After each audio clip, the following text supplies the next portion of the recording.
வர 21 வயசுல மெல்பர்ன்ல போய் அதுவும் ஆஸ்திரேலியாக்கு அகைன்ஸ்ட் ஆட்டு நம்பர் 8ல களமிறங்கி செஞ்சுரி அடிச்சு டீம் இந்தியாவோட மானத்தை காப்பாத்தியிருக்காரு நிதிஷ்குமார் ரெட்டி.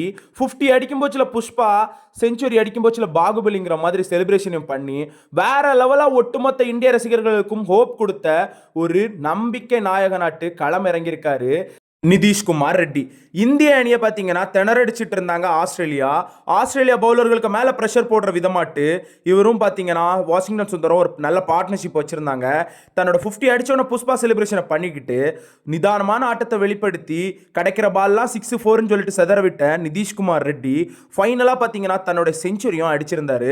இவரோட பேட்டிங் பார்க்க நல்லாவே இருந்துச்சு. எந்த பாலை விடணுமோ அந்த பாலை விட்டு, எந்த பாலை அடிக்கணுமோ எந்த பாலை பனிஷ் பண்ணணுமோ எல்லாமே தெரிஞ்சு பார்த்தீங்கன்னா சம்பவத்தை பண்ணியிருக்காரு. இவருக்காக இவர் அப்பா வந்து பார்த்தீங்கன்னா நிறைய சாக்ரிஃபைஸும் பண்ணியிருக்காராம். அதனால பார்த்தீங்கன்னா இன்னைக்கு அவர் ரொம்ப சந்தோஷமாட்டி எமோஷனலாக பார்த்தீங்கன்னா ஃபீலும் ஆனார்.